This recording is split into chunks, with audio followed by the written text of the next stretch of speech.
Yes, yes, yes. What is up, General Strike Podcast family? Hope everyone's having a fantastic day out there. A lot to get into on today's show, of course. I will be breaking down my thoughts on the Fred Hampton movie, Judas and the Black Messiah, its accuracies and inaccuracies, and my overall thoughts on the movies. Because I think we can separate, overall thoughts on the movie itself as a product of entertainment and whether or not it lives up to the legacy of Fred Hampton as well. There might be separate points there. Plus, I will be talking about the protests in Haiti that have been going on for years now and have been recently ramping up due to the president of Haiti, Moise, not stepping down from office. A lot to get into there. Myanmar, Coup. Should have talked about on the last show, but just ran out of time, so I'll dive into that one as well. News over in Kurdistan in relation to Turkey, so I'll have to delve into that one as well. One of the few anarchist states or societies that we have right now, so I have to obviously delve into that one. And obviously in the fun half, I'll play some PragerU and Gravel Institute videos and react to them. But obviously, let's get into the life and legacy of Fred Hampton and whether or not this movie did it justice. I mean, Judas and the Black Messiah, starring Daniel Kaluuya and Lakeith Stanfield. I mean, what to say about this movie? Off the top, I think you should watch this movie.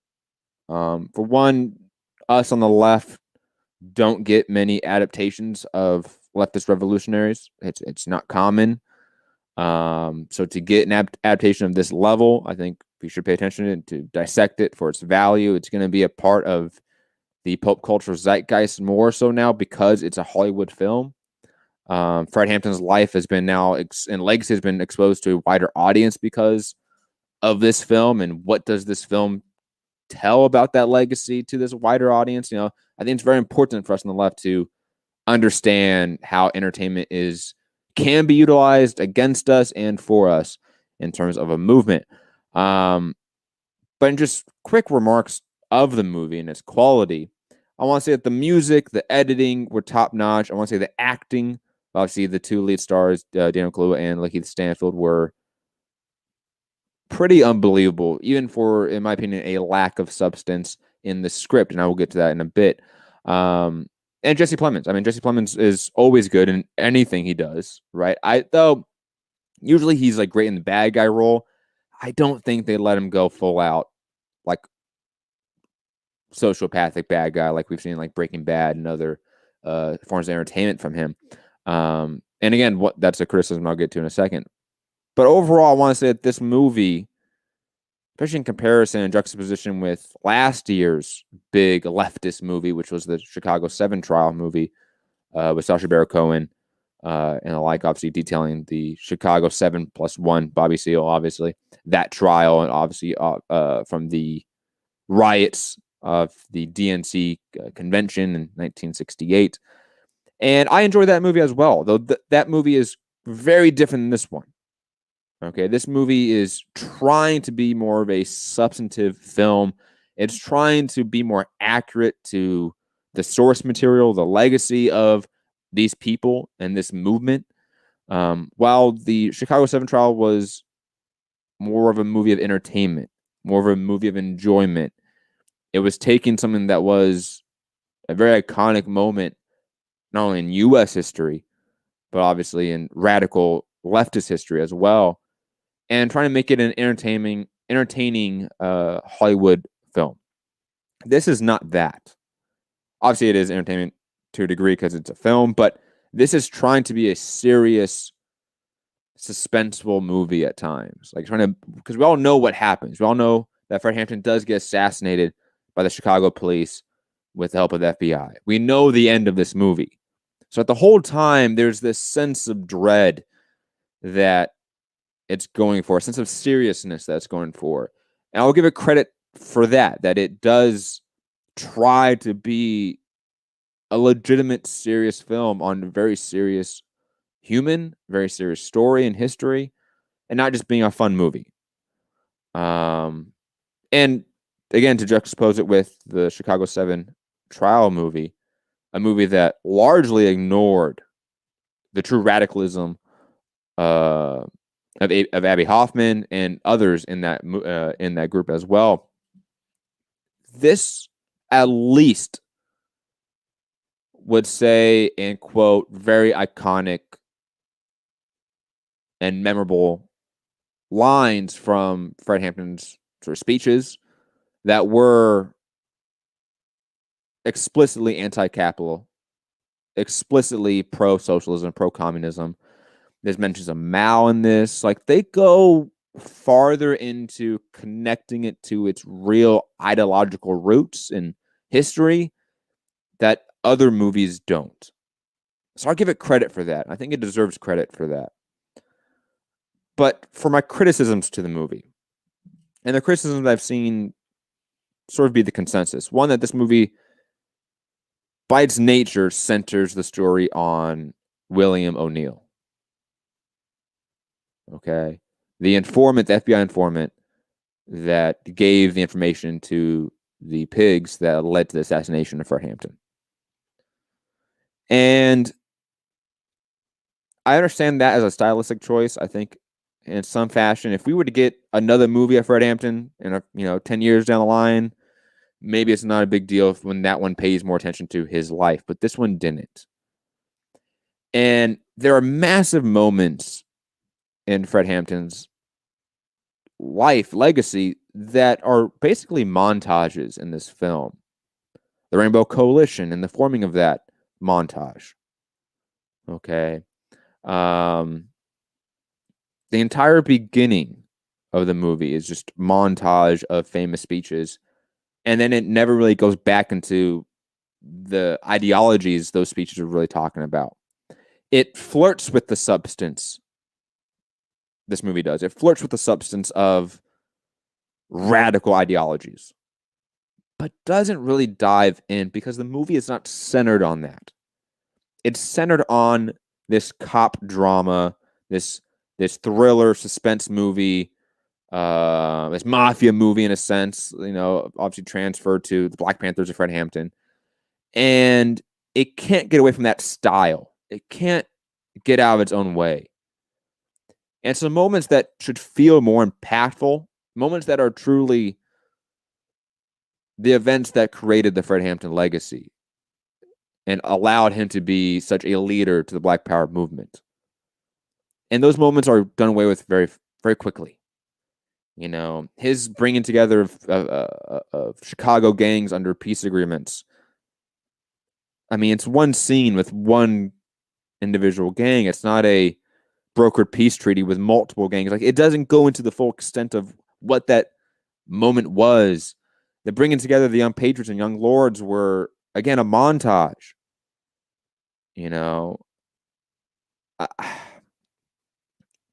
I want to love this movie because Fred Hampton is such an inspiring person. And he's not someone I agree with all the time either. I really recommend people to go read, okay, not just watch. Go read his speeches in their entirety. Go to Marxist.org and read them, okay? Because the type of radicalism and substance that he has in his speeches and in his actions and the events and movements he was able to bring together, you only can really see that still by watching him and reading from him. Watching this movie doesn't give that implication of why he's so special, why his legacy, what he did in Chicago, was so unique and so radically revolutionary and dangerous to the capitalistic status quo. Again, it flirts with that, but quickly goes off to, William O'Neill and FBI agent Mitchell, right? With Jesse Plemons' character. I forget his first name. Where is it at? Roy Mitchell. It consistently wants to center the story on that suspenseful aspect instead of focusing on why this person is so so beloved and has become such an icon to the left. In particular scenes I want to call out here. And spoilers if you haven't seen it. Maybe I should have said that at the very top, of course.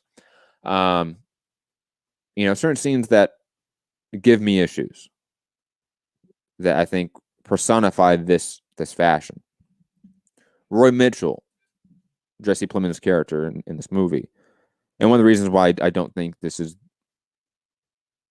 his best acting role, because the script was very bare for him, or I should say, did him a poor service, because there was numerous scenes, one with J. Edgar Hoover, where he asked Jesse Plemons' character, FBI agent Mitchell, what would he do if his daughter brought a black guy home to, and she was dating him. And then an implication that Mitchell's career would be ruined, or something something malicious might happen to him and his family from Hoover. Like moments of Mitchell bringing up his FBI record, going after the Klan in the South. It's all moments where it decenters the radical ideologies and history of Fred Hampton to, let's talk about the FBI in this cop drama. And let's humanize these people. Let's make them more three-dimensional characters. And you don't see that much with Fred Hampton. That's another thing I have an issue with. Like Daniel Kaluuya, I think, knocks out of the park in terms of his not impersonation of Fred Hampton. I don't think that's the right way to phrase it. But his portrayal of Fred Hampton, I think, is a really great job, especially for somebody that is not an American English speaker. He's English from the UK English speaker. So you have that accent difference. And Fred Hampton has a very, very almost unique Midwestern Chicago accent in a way. And again, it's a very iconic voice. And to get that in any way is really impressive. But his arc is non-existent. We see him, he's already a radical. We see him at the end, he's a radical. In between, there's maybe one scene that tries to humanize him with Deborah Johnson, played by Dominique Fishback, who also did a great job as well. And how she says, like, oh, I didn't know you were shy. And it's a very poor attempt to add some three-dimensional character to Fred Hampton. And Fred Hampton is a unique individual. Like I said, read his speeches, because the guy has some thoughts that I don't agree with. His thoughts on Kwame Ture, I think, are pretty out there, pretty extreme. But there's a lot of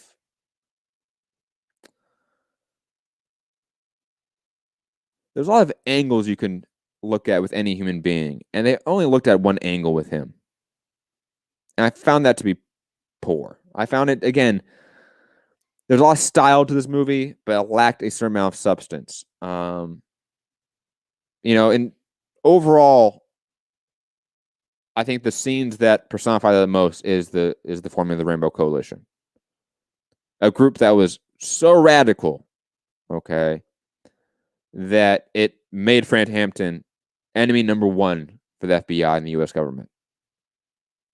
Okay. He brought together working class groups of all ethnicities and races for the sole purpose of a social revolution, a socialist revolution, and a militant revolution. So people, I think, often want to skip that part, but it's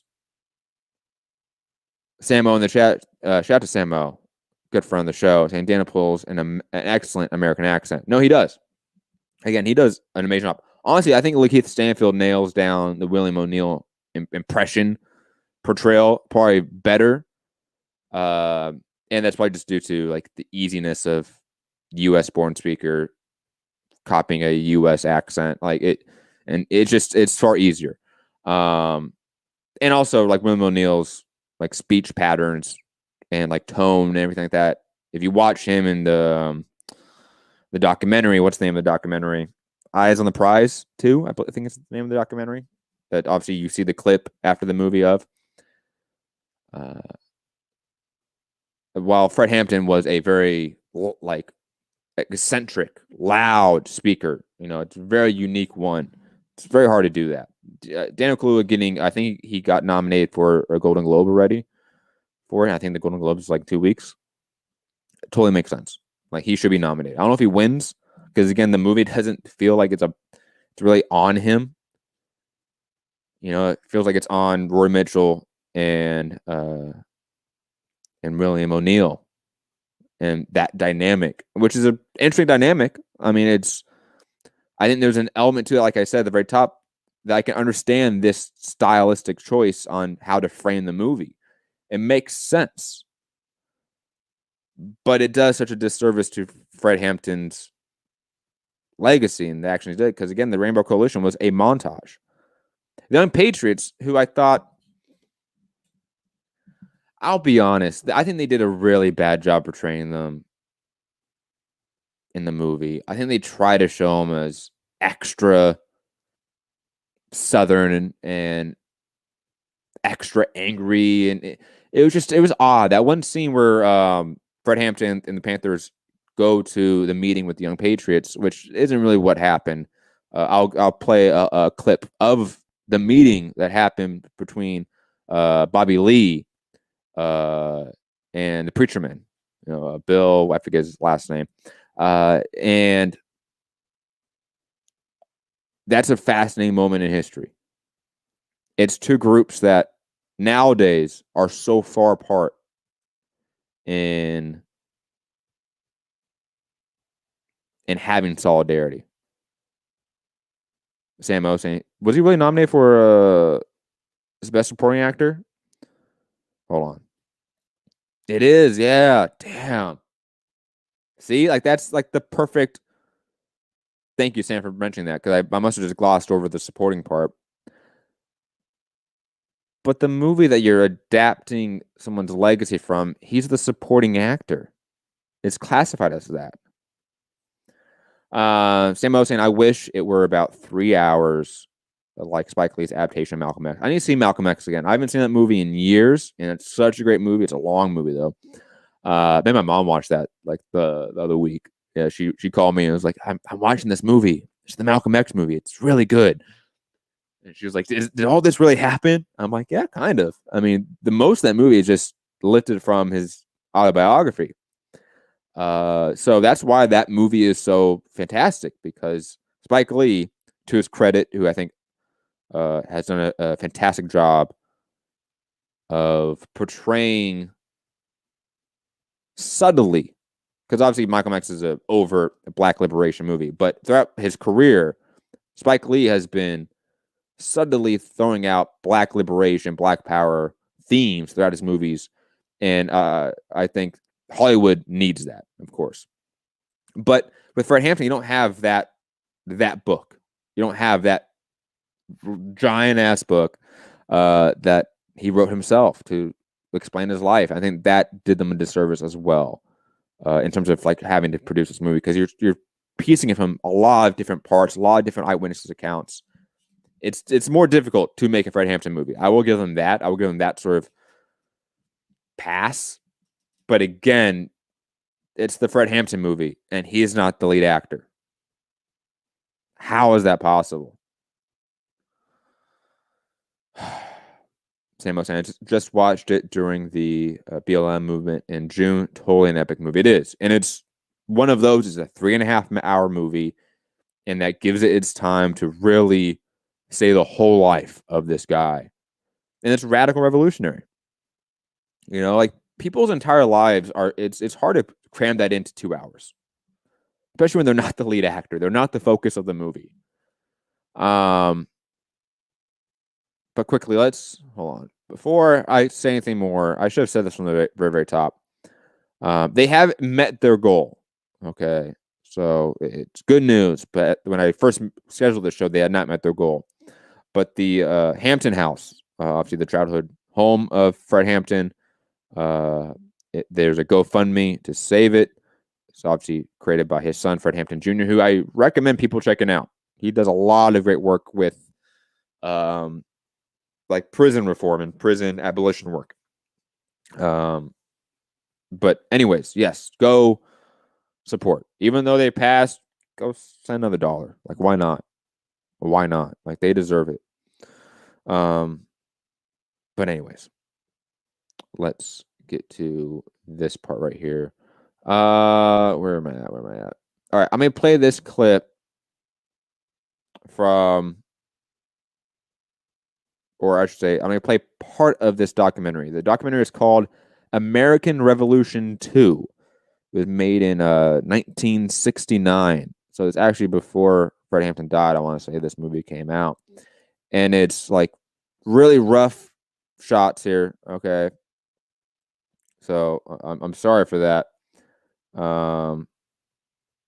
But it's quality in terms of just seeing it for your own eyes. And the crazy part is, like, this is what I talk about with the whole montages. In the beginning of the movie, there's a clip they take from this meeting, but they never go in depth on what this meeting was between Bobby Lee and the Young Patriots, which I want to say was an accident, if I remember my research correctly, that the meeting between Bobby Lee, who was one of the higher-ups in the organization. In the movie, he was the guy with the glasses often, with the afro, very skinny guy. Didn't get a lot of speaker lines, to be honest. It was not a focus of the movie at all, even though there's a great Jacobin article about him I recommend people to go check out. Digressing. The meeting, I want to say, happened accidentally. That Bobby Lee and the Young Patriots double booked a venue to speak at. And instead of like having a fight about it, I forget who decided how they came to it, but they both decided to share that time. And that's how we had the first sort of community meeting between the Black Panthers and the Young Patriots. It wasn't Fred Hampton marching up. It was kind of by accident. And I think that's to me, that's a more intriguing part of history than this montage clip of Fred Hampton just marching with the squad up to like every group and like forming Voltron. To me, that lacks substance. That's just not. It's not good filmmaking. It's not good storytelling to me. But anyways, rest in peace to Bobby Lee too, because he passed away just a few years ago. So I just want to make note of that. But let's play this clip. Hold on. We'll make sure it's right. StreamYard always has that weird issue. Sam was saying, have I seen the Oliver Stone movie of Nixon? No, I have not. I haven't seen the JFK one either. I want to see the JFK one. I haven't seen those. I don't know if you were at the beginning, Sam, but I talked about I'm going to do movie reviews like bi-weekly, like separate from politics. The first one's coming out this week. I'm not going to tell you what it is. I'll give the hint that there's a continuation of this movie series, in a sense, coming out soon this year. That's a blockbuster. And I'm reviewing one of the movies in this series. And it was a fantastic movie, and I can't wait to review it. But digressing back to this meeting between Bobby Lee and the Young Patriots, there's two different meetings, and it kind of goes from one to the other. So I'll play it. And I'm only playing about 20 minutes of this documentary. And there's a whole scene of them at like a party, like the entire Young Patriots group at like someone's house, drinking, smoking, hanging out. And there's this debate about how to deal with the bourgeoisie. And it's fascinating. I'm not going to play that part. I want you to go watch it yourselves, because the whole documentary is great. Half of it's kind of on the Chicago DNC riots that led to the trial of the Chicago 7. So if you're curious on that, I recommend that as well. But yeah, American Revolution 2, 1969 is when this documentary came out. Let's play this clip from it. I hope I don't get any copyrights from this. That's my only concern. I've like two things I want to play, and I'm semi-concerned about copyrights. I say is that their problems are your problems too, lady. Would you guys consider organizing along Black Panther line? Well, hell yes. You talk about no exploitation from whites, blacks, or anybody. But I'm going to ask you straight out. What other than capitalism, what we have here, you're going to have, you can say, well, okay, you know, that's a fair profit, that's fine. Where do you draw the line? Pandas is the vanguard, man. We're talking about tearing shit down from the bottom, starting from the bottom, going up. A non-capitalistic state. That's what we're talking about. We're talking about revolution. You know, people get hung on like panthers of self-defense. You know, that's had war. We're talking about war, urban guerrilla war. It's gonna be tried. We're not talking about trying to. You know, we've been trying all these things you've been talking about, man. You know, no good. For these brothers' sake, it's no good. Helping these guys is all very nice, but it's also a lot of liberal bullshit. You've just played the great liberal game of being very interested in what's going on someplace else. I am tired, man, of every time people saying to me, we are nothing but goddamn white middle class son of a bitches, no good. But wait a minute, we are ready to do action now. If there is action now. A lot of you guys have got a lot of talk and knocking us, fine. And I think we've got a lot to learn. But if there's anybody who feels that in any way that they have been pushed by police, we will do what we can, action now, by going to see Brack personally, if necessary to arrange a march, if necessary to put it in Royco's column. Now what else can you do aside from shoot the cop? Now if you've got a program or an answer other than criticism, tell us. This is poor people's power. And that's what this little hand-painted button's all about that we've been passing around to people. People that want to take over and have a government for themselves, that they'll be treated right. That's what it's all about. I want to introduce a man that come over tonight from another part of town, but he's fighting for some of the same causes we're fighting for, and start the meeting off. So I'm going to introduce you to Bob Lee here and let him rap a little while. Bob. I'm a Black Panther. I'm a section leader of Black Panther. This is Parley. He's a security man. This is Sister Ruby. We met with Junebug and his brothers last Wednesday night, last week, at the Church of Three Crosses, where we both had a chance to rally, get together. Panthers are here. Panthers are here. For Uptown. Okay? For anyone who lives in Uptown. Brown, green, yellow, purple, or pink. But I'm saying Panthers are here, and you have to tell us what we can do and what we can do together. We come here with our hands up, and you cats supervise us, where we can be of help to you. One thing we're going to have to do is put our heads together and figure out where we can help Uptown, help the people in Uptown. Right. And the thing is that I want everybody who's got any questions at all to speak them up and say them now. Who's here is concerned people? Who's here that wants to see this thing move?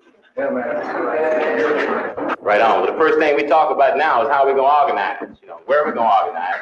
We almost right now, man, figure out like what we want. You know, what do we want? What do you want? What do you want, man?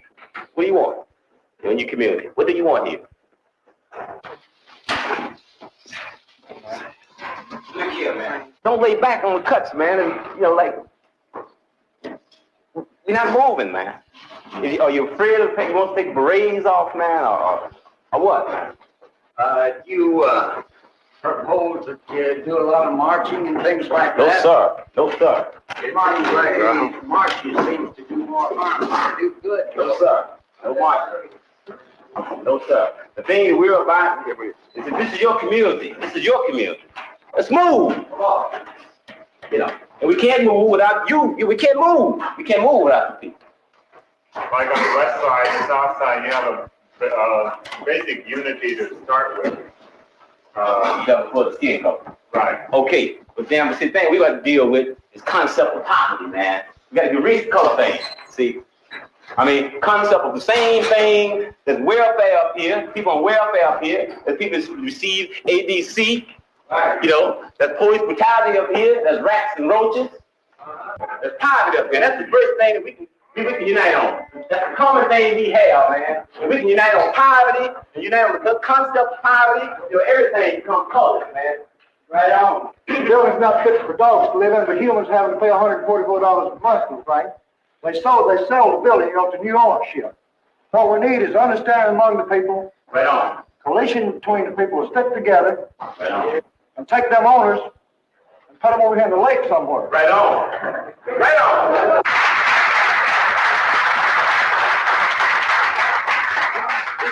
This man right here. You know, the things he said, these are the things we can start working on. We can start working on those very things. Get rid of the Urban Progress Center. Get the cats to get themselves together. Get rid of these little junkie employment agencies. The cats don't. I mean, these are the things you can start working from, man. These are the things you can start working from. Maybe stand up and tell us something the hell you've been going through. Something. Show my granddaughter for us, unless she wants to please. Stand up. Tell them what they're doing to Eddie out there. When we come out and how they talk to your mother and how they jumped on us down. Come on, don't be bashful. I talk too much. You all got to talk. Now's the time to talk. You don't want your kid to be raised at the job you're coming through now. You want to. I can't tell. You gotta do something. You can't have only one or two leaders. Please, stand up. Just stand up. You gotta have the people doing something. Can you do it? Come on.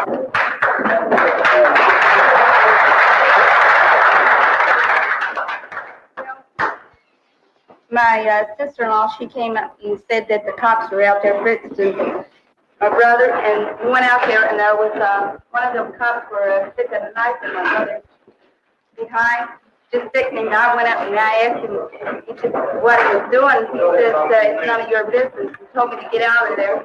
Asked me who I was, and I said I was his sister. He told me to get the hell out of there. Well, she was cussing the cops out like mad. She didn't get it on. Call up the police when nothing's going on, and the police are going to come make it happen.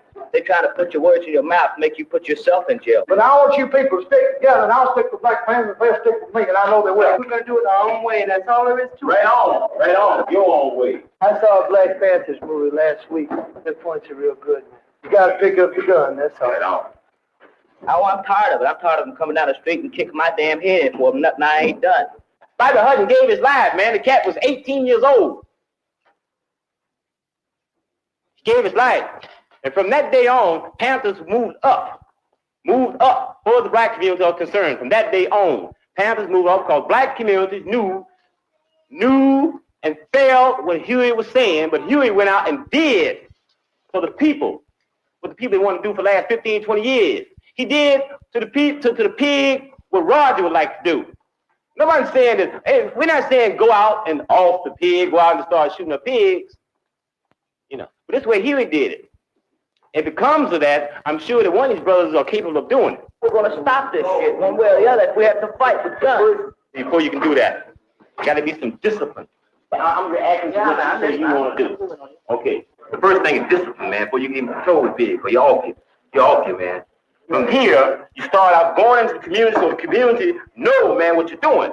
Because see, if the pig off you, Roger, and you be going to funeral, man, you've been in the casket, and the people in the community don't even know you're dead. You got to have the community back. The pigs, the police are protecting the landlords. If Roger run out with a Molotov cocktail to throw in one of these rat-infested buildings, they kill it. They kill it. They kill it. Somebody answer why? Why the man come down on us like that? Why? Protecting people, they're about protecting property. Right. Right. You been in jail before, baby? You been in jail? Right on. So I'll tell you nothing but the pig.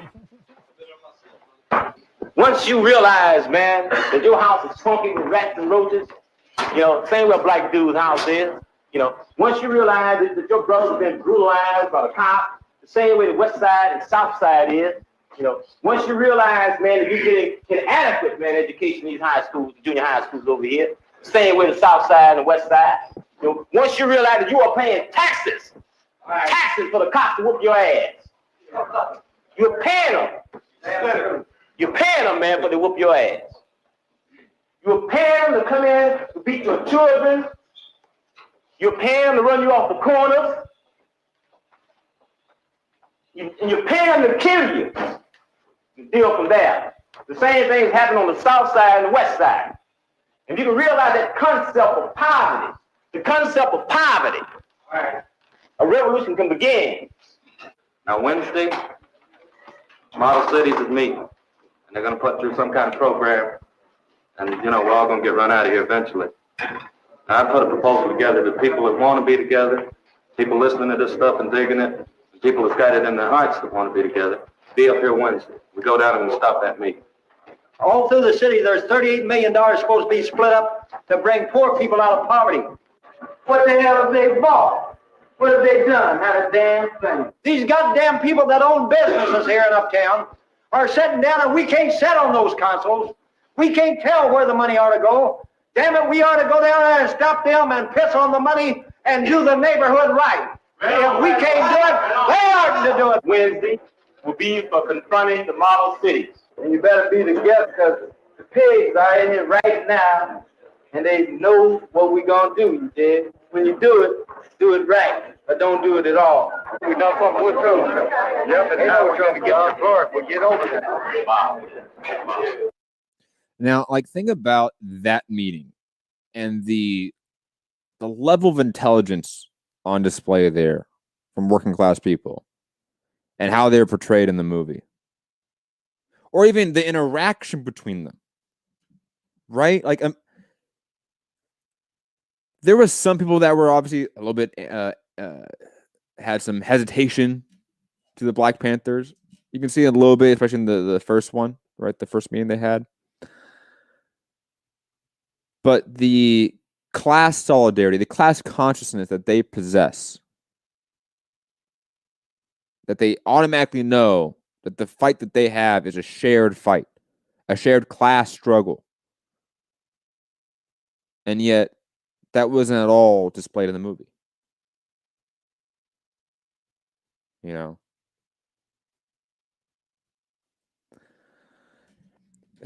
It's just, it bugs me. Like, that part really bugs me. Same with the Young Lords. Like, the Young Lords, who I want to say are still around and are still a pretty influential group in Chicago, especially fighting for Puerto Rican rights and independence. Okay, they were originally like a organized crime group that went political and became a legit group, and they faced mass persecution from the cops. And like, it alludes to that, right? Like, you see the first meeting, you don't really see them ever talk. You see them just look at each other. Fred Hampton with the Black Panthers and the Young Lords, they're at a funeral procession for somebody in the Young Lords that died. I think it was Manuel Ramos. But you don't ever get any interaction with these groups, really, where they're sitting down talking about these ideologies. I would have rather, I'll be honest, there's a few times here where the movie tries to have violence and entertainment, and I would have much rather preferred 2 hours of them talking. Just these meetings, basically, that we just watched, but on movie form in HD. And give me, another 20 minutes of action, and I'll be good. Like, give me actual substance. Because flair and awesome cinematography and awesome editing and music isn't real substance. It's style. You need both. And when the history that you're adapting is such a richly filled, substantive historical moment and movement, for you not to be able to like accurately transfer that to the movies, to me, is probably why this movie knocks down a few levels for me. I give it a lot of praise for its attempt to be serious, its attempt to adapt radical revolutionaries more accurately than we've seen just recently as well, like the Chicago 7 movie. but again, it misses the mark. And it's not surprising. It's Hollywood. It's going to miss the mark. Yeah. All I had to say about it. Definitely go watch that documentary, American Revolution 2. Let me get the URL in the chat. Hold on, as it's not wanting to be helpful.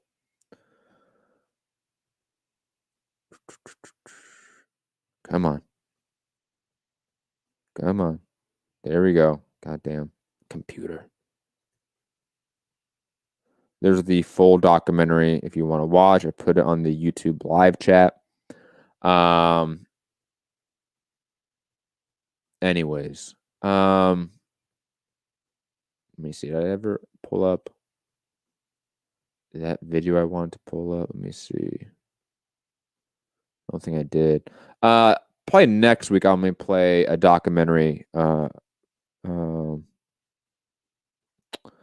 the Black Panther documentary. I'll probably play that next week. I can't seem to find it for some reason. It's bothering me. Anyways, moving on from that.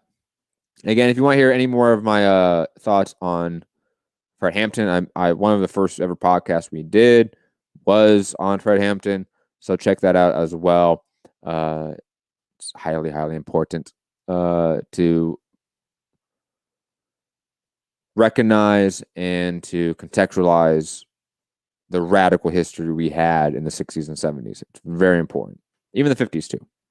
Well, if you want to go back to the progressive era, the whole like 20th century up until the 70s or so were a very radical time. And you saw a brief resurgence of that with, let's say, like the anti-nuclear proliferation movement in like the late 80s, the anti-war movement in the early 2000s, and obviously everything past 2007 has been a complete resurgence, in my opinion, of our radical roots in the early 20th century. We haven't reached like true like 1912, 1908, like those types of elections with the Socialist Party or the general strikes with Eugene Debs. Like we haven't reached that level yet, but we're getting there. We're getting there. Moving on, let's talk about Haiti and the unrest that's been happening there. Largely over, well, it's multifactored here. These protests, I think there's a good argument to make that Haiti's been sort of under perpetual protests and unrest for 3 years, since 2018 or so. I forget when the protests really kicked off in 2018, but around that time. And since then, it's been due to a variety of reasons: oil prices, lack of labor protections, all the way to what's happening now with the president of Haiti, Jovenel Moise, refusing to step down from office. And there's now a debate on whether or not he should step down, I guess, depending who you look at and what news source you look into. There's been claims of attempted coups against him. A lot of conflicting stories, I guess. I don't know if that's the right way to phrase it, but it's hard to get a real,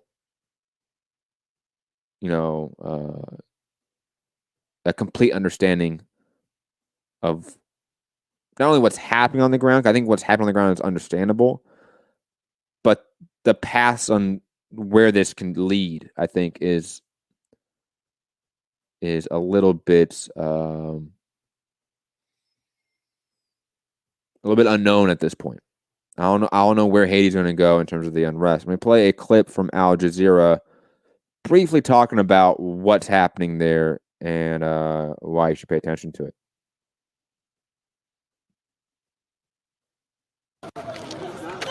Clashes between the opposition and security forces right next to the presidential palace.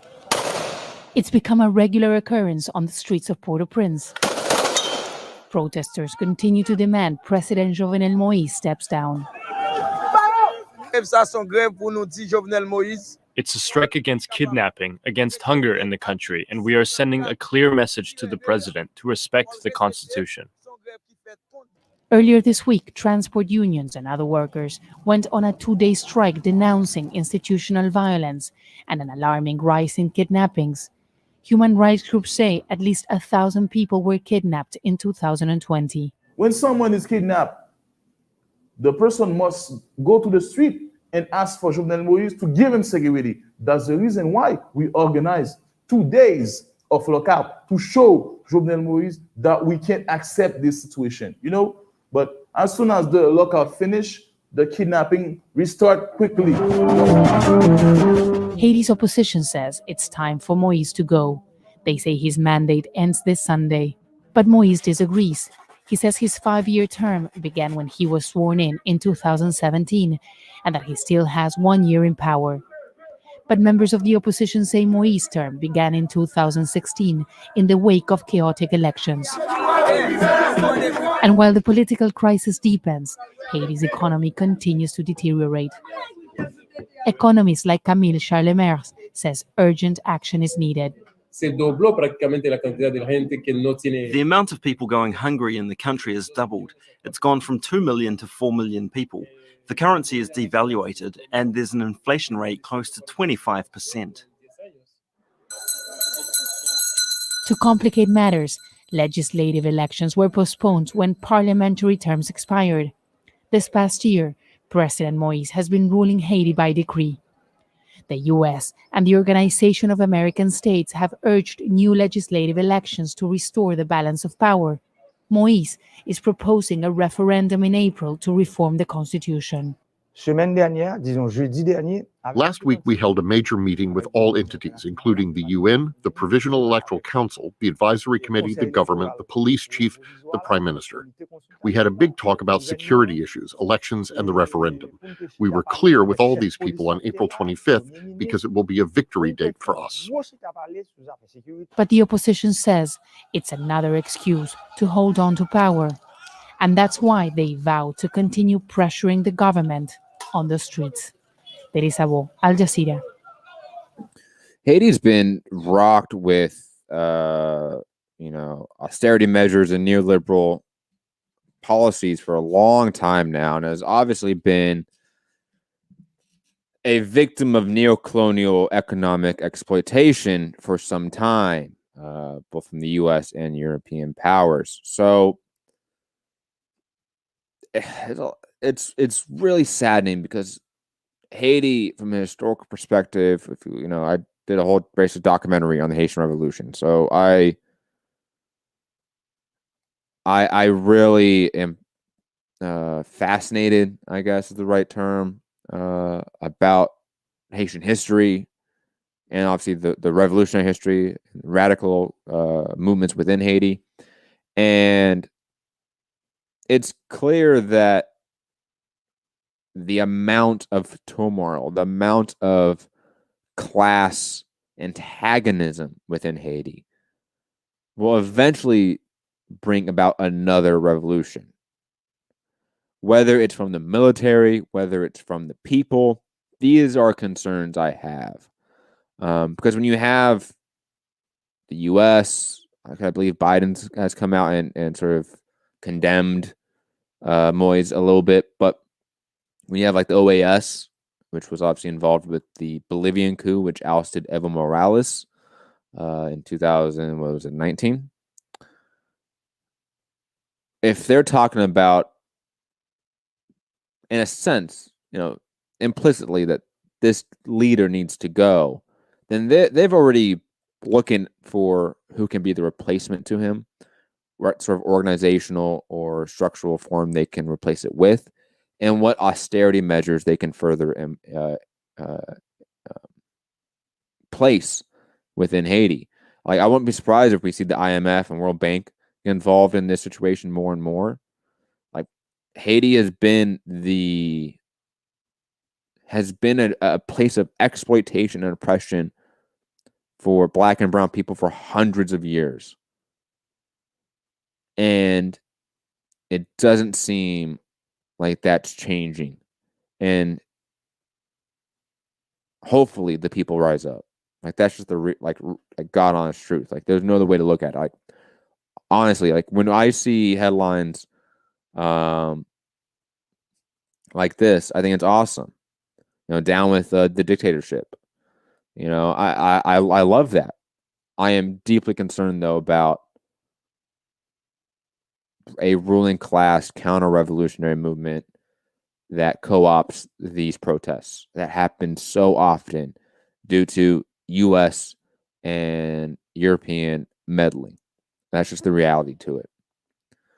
So pay attention to Haiti. I think it's important. I think it's going to be important. It's been important for years, and obviously from a historical perspective, has been a center of history in many aspects. But it's going to be interesting to see what happens there. Speaking of military coups in Myanmar, there was a military coup from obviously the military that overthrew Aung San Suu Kyi, who I believe wasn't she she had a big movie about her, like a big Hollywood movie about her.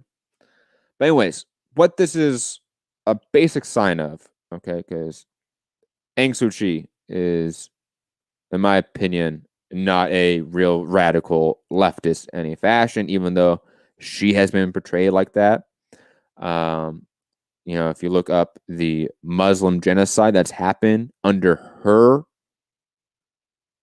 supposed power, I think it's either indicative that she was never really in power, like the article I just showed you may imply, or that she was another, neoliberal radical, reactionary radical, that when it came down to actually helping out marginalized communities like the Muslim community in Myanmar, she didn't, and it led to a genocide happening and a massive refugee crisis. And you think someone that faced massive persecution from the military, because Aung San Suu Kyi's story, I think, is well known to some degree, that she, in a sense, led a social revolution against the military dictatorship there, and became a leader of sort of the People's Council or People's Congress.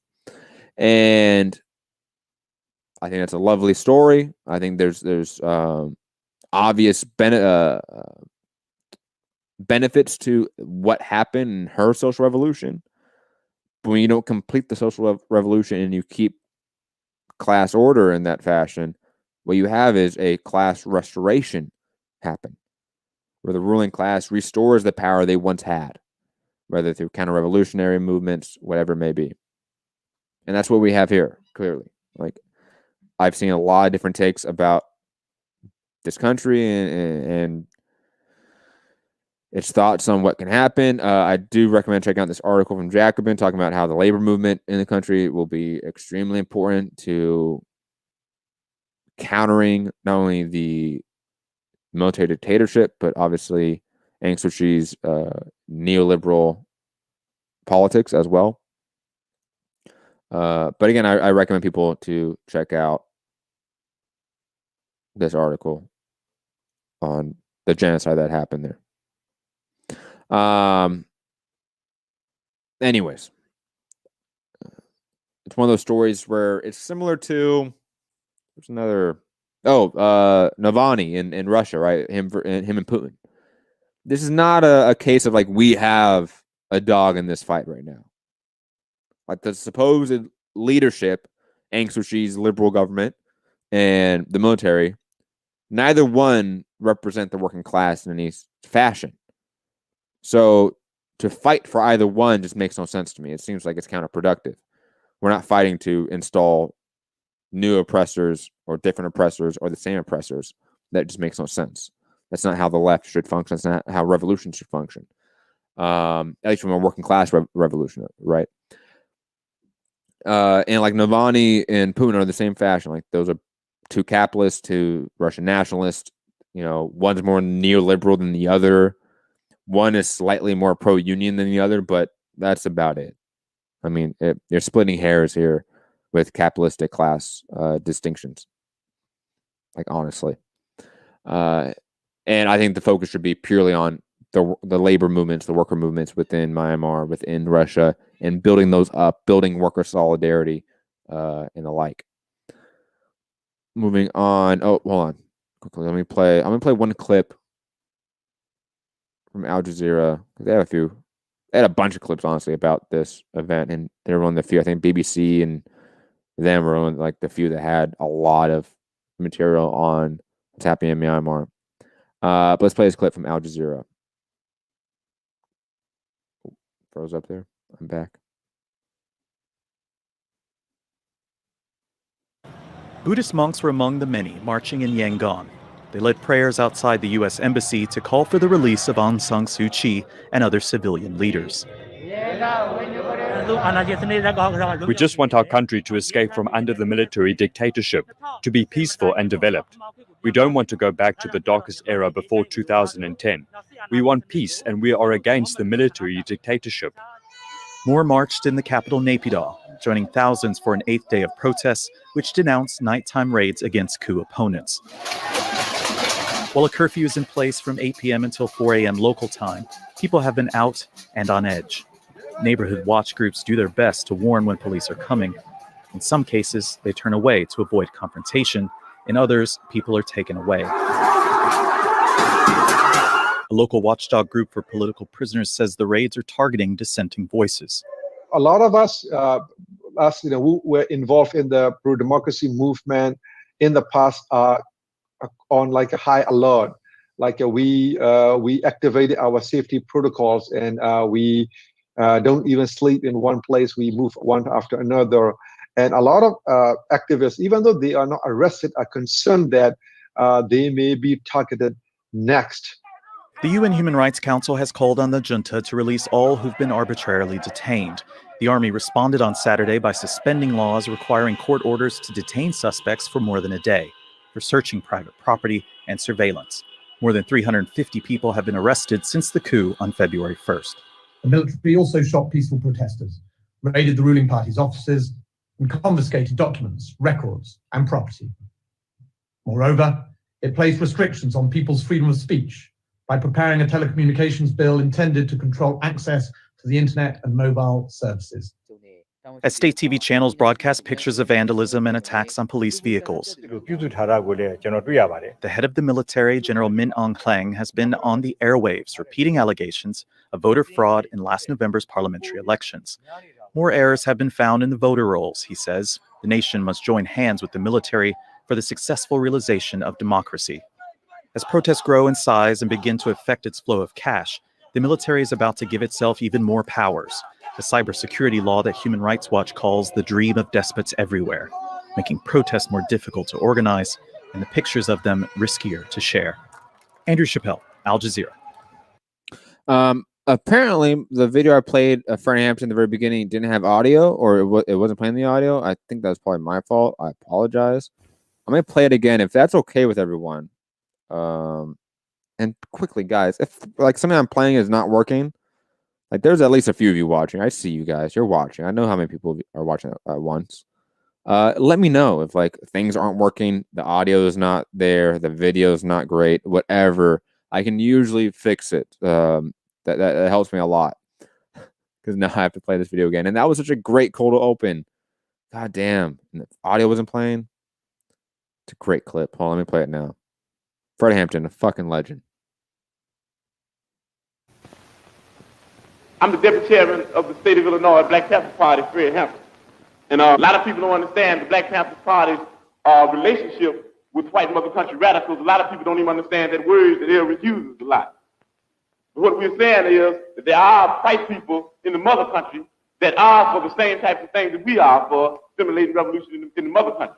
And we said that we'll work with anybody and form coalition with anybody that has revolution on their mind. We're not a racist organization because we understand that racism is an excuse used for capitalism. And we know that racism is a byproduct of capitalism.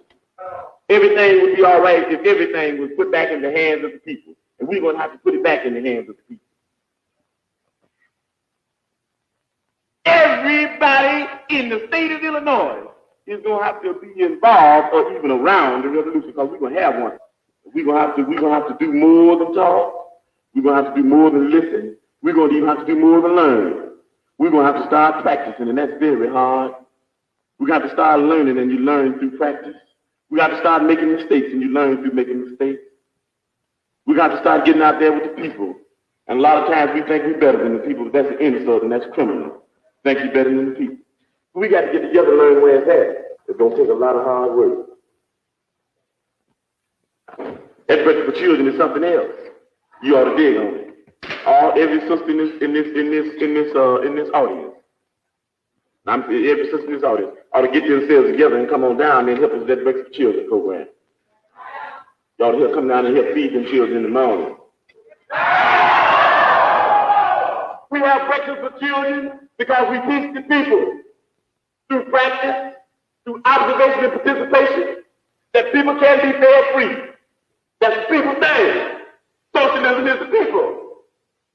You're afraid of yourself. If you're afraid of socialism, you're afraid of yourself. We know they have our pictures. We know they're looking for us. We know they want us. But we're still saying that even though we could be in a sense, as far as this system goes, on the mountaintop, we in the Black Panther Party, because of our dedication and understanding what's in the valley, knowing that the people in the valley, knowing that we originally came from the valley, knowing that our flag is the same flag as the people in the valley, knowing that our enemy is on the mountaintop, our friends are in the valley, we say even though it's nice to be on the mountaintop, we're going back to the valley.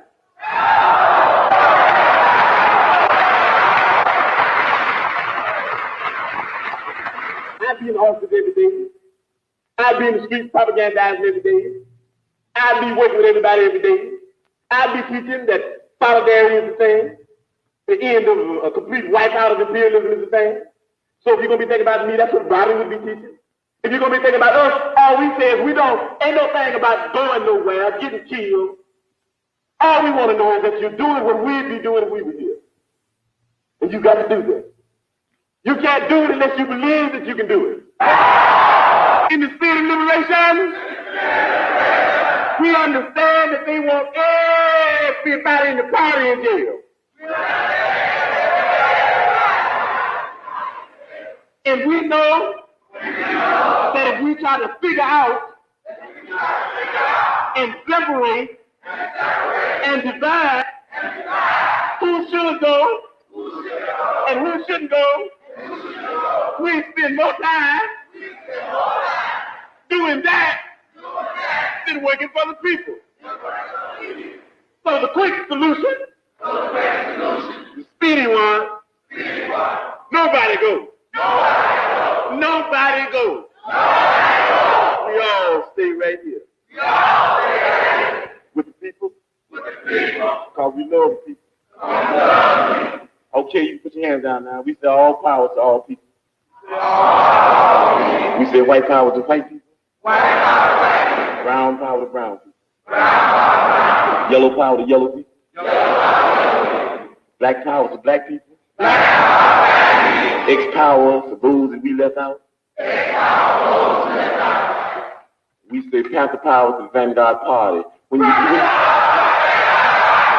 you leave here saying the last word, before you go to bed tonight, say I am a revolutionary. Make that the last word. In case you don't wake up, then somebody might believe it and you might, end up in what they call a revolutionary happy hunting ground. Say that. I am a revolutionary. Say it when you're going out. Everybody leave. Okay, we're going to say it while we're going out. Hey, we're going to start a thing called Free Fred. Don't that sound nice? Hey, let's do that. Free Fred. Free Fred. Free Fred. Free Fred. Hey, I ain't even in jail yet. Yeah. The movie could have been so much better. So sad. So sad how it's just a missed opportunity. But anyways, I'm not going to dwell on that because I did enjoy the movie for what it was. I'm not saying you're saying the movie was complete shit and you shouldn't watch it. Just go in there understanding that you should be critical of what you're taking in, what information you're taking in. And always counter that with like his actual words. Which reminds me, I was going to play this and not play this. I was going to read some of this, and I will. Once it loads up. Here we go. Let me read two parts of two different interviews. Or not interviews, sorry, speeches from Fred Hampton. You find them on Marxist.org. There's only like 4 of them. Sorry, 5. Math is hard. And they're not long. Like, they're speeches. They're not long books. But if you want a more complete understanding of his thoughts, his beliefs, I recommend checking out his speeches. I really do. I'm going to read this excerpt from You Can Murder a Liberator, but You Can't Murder Liberation. Here we go. Make sure I get the parts right. It was Huey P. Newton who taught us how the people learn. You learn by participation. And Huey P. Newton started out, what did he do? He got a gun, and he got Bobby, and Bobby got a gun. They had a problem in the community, by the way, it's Bobby Seale he's talking about, because people were being run over. Kids were being run over at a certain intersection. What did the people do? People went down to the government to redress their grievances, and the government told them to go to hell. I'm not going to put no stoplights down there until we see fit. What did Huey P. Newton do? Did he go out and tell people about the laws and write letters and try to propagandize them all the time? No. Some of that's good, but the mass of the people don't read. That's what I heard Huey say. They learn through observation and participation. Did he just say this? No. So what did he do? He got him a shotgun, he got Bobby, and he got him a hammer and went down to the corner. He gave Bobby the shotgun and told him if any pig motherfuckers come by, blow his motherfucking brains out. What did he do? He went to the corner, nailed up a stop sign. No more accidents, no more trouble. And then he went back. Another situation like that. What did the people do? They looked at it. They observed. They didn't get a chance to participate in it. Next time, what did they do? Some kind of problem came up. The people got their shotguns, got their 9mm, got their hammers. How'd they learn? They learned by observation and participation. They learned one thing. When there is fire, you gather around the fire. Huey got a shotgun, and everyone gathered around him and Bobby. They saw what was going on, and they had a chance to participate in it. As the vanguard leader, he taught the people about the power structure, led the people down the correct road of revolution. What are we doing? I highly recommend reading the rest of it as well. Let me read the other interview, or not interview, I keep saying interview, speech. Make sure I get the right part too,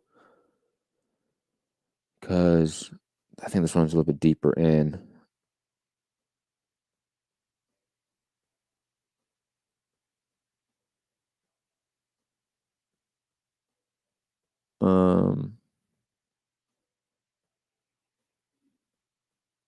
This speech from It's a Class Struggle, God damn it.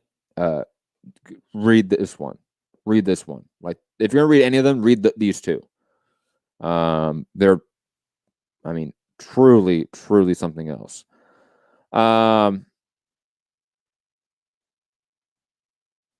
Okay.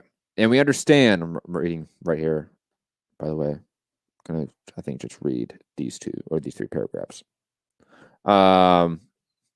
And we understand, a lot of people have hangups with the party because the party talks about a class struggle. And people that have those hangups are opportunists and cowards, individualists, and everything that's anything but revolutionary. And they use these things as an excuse to justify and to alibi and to bonify their lack of participation in the real revolutionary struggle. So they say, well, I can't dig the Panther Party because the Panthers, they are engrossed with dealing with oppressor country radicals or white people or honkies or what have you. They said these are some of the excuses that I use to negate really why I'm not in the class struggle. We got a lot of answers for those people. First of all, we say primarily that the priority of this struggle is class.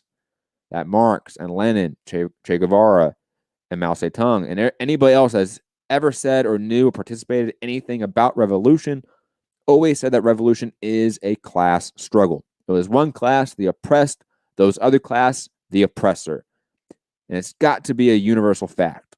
Those that don't admit to that are those that don't want to get involved in a revolution, because they know that as long as they're dealing with a race thing, they'll never be involved in a revolution.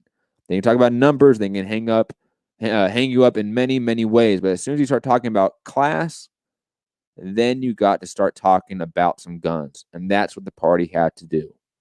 Again, I recommend people check out all of these speeches. They're quite powerful.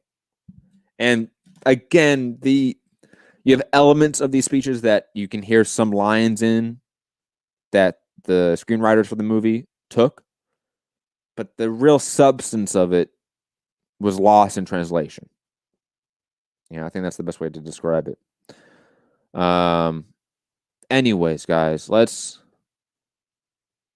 catch our weekly economic update with the one and only Professor Richard Wolff, who I got to get on the show. Like, I've been thinking about that. There's a few people I would love to just talk to, and if most of them are fairly in their upper ages, right?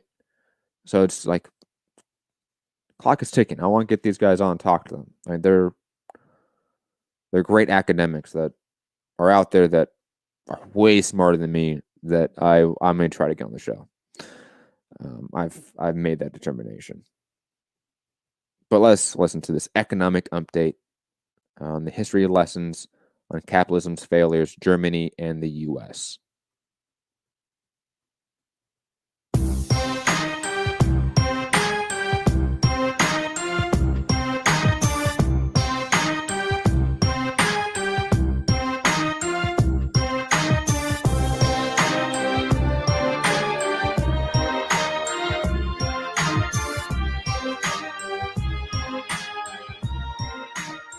Welcome, friends, to another edition of Economic Update, a weekly program devoted to the economic dimensions of our lives. Jobs, debt. Hold on. Sorry. Hold on 1 second. I'm going to try to do full screen. Sometimes it works, sometimes it doesn't. It depends. Okay, let's try it now.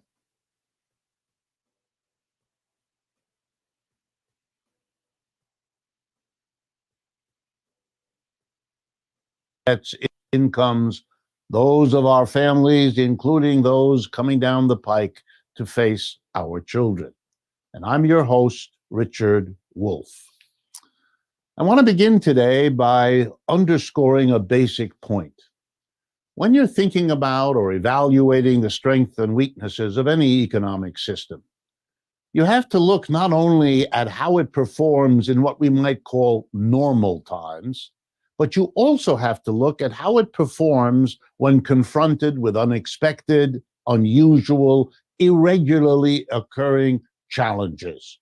COVID-19 is a perfect example of a challenge, and looking at American capitalism at this time is a part of a proper evaluation. So let's do that. Partly it's easy to do in the sense that we've already had monumental systemic failures. We weren't prepared for this virus. We didn't have warehouses properly located in population centers, equipped with tests and masks and ventilators and hospital beds and ICU units and trained personnel. We didn't have it. We didn't prepare for it. Private enterprises that could have produced those things didn't. Private enterprises that could have warehoused those things and stockpiled them didn't. The government didn't step in to compensate for what private capitalists didn't do. Not a good showing. Weakness, failure of the system. But we're now seeing this accumulated. I'm going to give you 3 examples. You know them already, but they're signs that a system isn't up to the job of dealing with a crisis. Over the last few months, we have evidence. Food prices around the world are rising. roughly 7 to 10% across the pandemic. That also means rising hunger, and the statistics for that are there as well. The system ought to be prepared to handle the kind of crisis that COVID-19 represents by taking steps to avoid rising food prices. That's a systemic failure. Likewise, the eviction craziness. We are evicting people. Other countries are evicting people, although we are going further in the United States. One of the worst things you can do in response to a pandemic where the infection is spread from one person to another is to throw people out of their homes. That's where we, after all, tell ourselves you should shelter. That's where you can wash your hands all the time. That's where you can be safe. Throwing people out of their homes makes all of that activity, sheltering, hand washing, etc., more difficult. That is craziness. That's a dysfunction of a system. There should be no question we cannot have evictions, which we are already having, and more are coming down. And here's the third one. 5% of private schools in this country, elementary, junior high, high school, 5% of the private schools are having distance learning, internet learning. 5%. 95% are still having classes. Now, they've taken the steps needed. Instead of one teacher with 10 or 20 students, it's one teacher with 3 or 4 or 5. If there isn't enough room in the school, they rent tents outside, heated tents, so that the teacher can meet with a small number of students with proper social distancing. Why is this important? Because education has to continue. The future depends on it. Private schools are doing it. Public schools, it's not 5%. What percentage of public schools are not meeting the students in person? 62%. Notice the difference. 5% of private, 62% of public schools. Our teachers are not meeting most of our students, because let's remember, we have roughly 5 million students in private schools at the primary and secondary level, and 50 million in public, 10 to 1. So we are not training the people who go to public school. And who are they in general? The less wealthy, the less rich. So yes, we are responding to this pandemic by greater inequality than we had before. That's not an effective systemic response. That's a failure. And it's very serious. A system that isn't prepared and then compounds the failure by not containing the virus, not managing the vaccine process appropriately, and creating greater social divisions. Homeless, not homeless. People who can afford rising food prices, those who can't, and those whose kids are getting an education, and those whose kids are getting an inferior one or none at all. This is systemic failure. It doesn't help to say, well, it works okay when we don't have a crisis. That's only half the story. The other half is what it does in the face of a crisis. And there the results are unambiguous. So let me finish with a detail. The data are in for December of 2020. It was the first month in which there was a net loss of jobs. We had a tremendous drop in jobs in March and April when the virus hit. Then slowly things were coming back. Then the comeback slowed down. And in December, the last month of 2020, we not only didn't have rising job return, we had a further loss of jobs. But here's a statistic about the job loss in December that didn't get the attention it deserved. First, I'm going to look at the gender division. We had 140,000 fewer jobs in December than the month before. But, and here's the big thing, men had 16,000 more jobs in December than before. But that was overwhelmed by the number of women who lost their jobs. 156,000 women lost their job. 16,000 men gained jobs, so the net loss was the 140,000. The gap between men and women severely exaggerated by this system's response. White people gained jobs in December. Non-white people lost them. And among them, the big loser, Latino Americans. The Latinx community lost the overwhelming bulk of jobs. That's a split between white and non-white. And here, in a way, is the most tragic. 40% of the jobs that were gained by white people and by male people were temporary jobs in the hospitality industry, which is the worst possible place to have a job these days for obvious reasons. This system is not working well. The critique of capitalism now has gotten to the point where the bizarre question is, why are there people not understanding this still? And for that, we have to look at the media, and that's for another day. The next update is one I have to bring to your attention because of the sheer outrage of it all. The U.S. Justice Department, a couple of weeks ago, reached a settlement with the Boeing Aircraft Corporation about the two plane crashes. You remember the 737 MAX planes that crashed, killing 346 people in 2019. So it took over a year to reach a settlement. And in the settlement, the Boeing Corporation paid the government a penalty of $2.5 billion. And part of the settlement was the agreement of Boeing to the following, that Boeing lied to the United States government and put profit before candor. Now, this is a very nice way of saying that they are paying a penalty because they lied to try to cover over. This is a criminal case that was settled. There's still civil cases in which the families of the dead are going to be able to sue Boeing to recover the costs.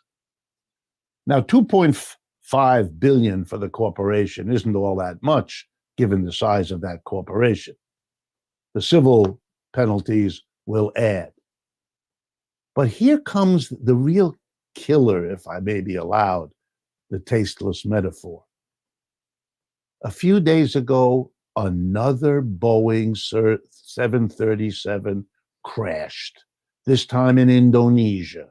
It wasn't a 737 MAX, but it was another one of those airplanes in that series. And we're hearing from Boeing once again, oh, it was this. This is the company that paid $2.5 billion for lying systematically about its other crashes. Are we really supposed to believe them now?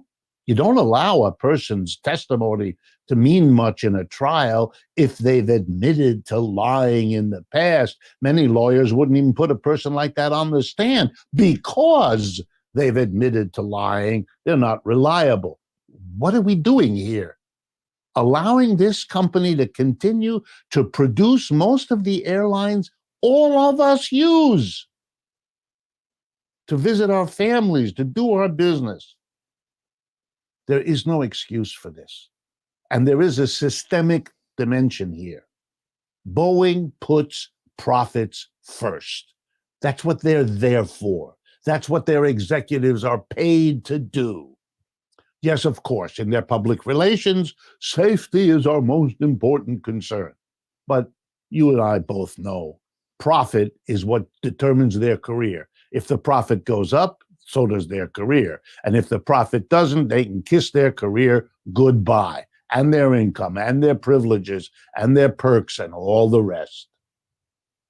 It is insane to say that people's safety comes after the profits. The company is owned basically by a relatively small number of shareholders. They're the ones who get the profit. Millions of people use those airplanes. What's more important, the safety of those millions or the profits of the relatively few? Just to remind you, 10% of Americans own 85% of all shares. So we're not talking about you and me. We're talking about a very small minority. You know what you ought to do in this situation? Sometimes people write to me, say, well, you make good criticisms, but what do you propose? Okay, let me propose. Aircraft, public transportation is too important for too many people to be sacrificed, held hostage by a group of people who have a different priority, namely profit. These should be public enterprises, and they should be run as cooperatives so that all the workers involved have real power and can speak up when the airplane isn't being made properly, can voice their criticisms, making sure that lots of eyes are working to make sure that the number one priority is given the number one attention, namely safety. The private, profit-driven system of public education doesn't work any more than allowing private enterprise to determine the food we eat or the other basics of a safe, healthy life. We've given private capitalism its chance. It doesn't work over and over again. We've come to the end of the first part of today's show. Before we go to the second half, I want to remind you that our new book, The Sickness is the System, When Capitalism Fails to Save Us from Pandemics or Itself, is now out and available.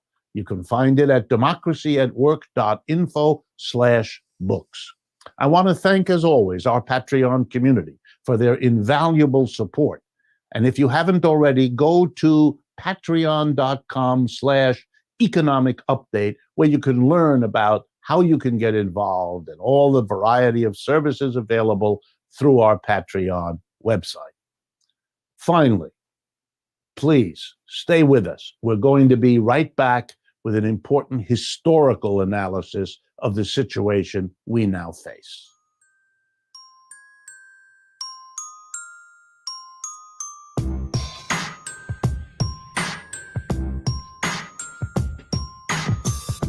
Welcome back, friends, to the second half of today's economic update. I want to use this second half to do a little history with you all, because history is a great teacher. It's often the best teacher we have to understand where we are and what our options are going into the future. Most Americans, I think, and people around the world are wondering whether the United States isn't at some kind of crossroads in view of what happened at the Capitol, the second impeachment of the president, and all the rest that's happening in the United States.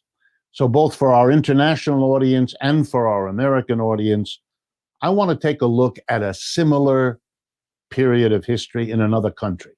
Now, of course, the word similar is crucial here. I'm going to be looking at Germany in the 1920s and 30s and into the 1940s. Of course, Germany then and the United States now are different. No one is saying that they're the same.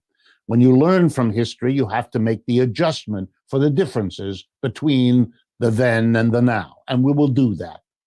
But there is instruction when there is similarity. So I want to look at Germany. And I want to show that what Germany experienced has lots of obvious analogies, parallels to what has happened in the United States right up to the present moment. So let me begin by looking briefly at Germany. Germany in the period, the second half of the 19th century, roughly 1850 to roughly 1914, was an economy exploding onto the world scene. At that time, the great leader of global capitalism was Great Britain, the British Empire, but it was being challenged by two up-and-coming capitalist societies. One was the United States, the ex-colony of the British Empire, and the other one was Germany. And Germany's growth was as remarkable as that of the United States. And so as we go towards World War I, Germany is experiencing extraordinary industrialization, rapid increase in wages, rapid increase in income, rapid importance of Berlin and Germany on the world scene. Now, The gain in wealth wasn't evenly shared. The business community took the bulk of it, and the workers were angry. And so they formed a kind of left wing. German workers joined the Socialist Party, which quickly became the #2 political party in Germany, already at the turn of the century. But there was no revolution because wages were shared. That is, wages went up. And the government had a very expansive social welfare program. You may not know it, but the Social Security of the United States that was instituted in the 1930s was more or less a copy of what the Germans had done in 1870 and 80 under the leadership of Bismarck. The Germans were the leaders in all of this. So it was a comfortable working class. It had accumulated its savings. It felt like it was experiencing something they could have called the German dream. And the Germany of that time had an empire with colonies in Africa, Asia, and elsewhere. It was a very thriving society, all under the leadership of a Kaiser, sort of like a czar, in something that the Germans were very proud of culturally and so forth.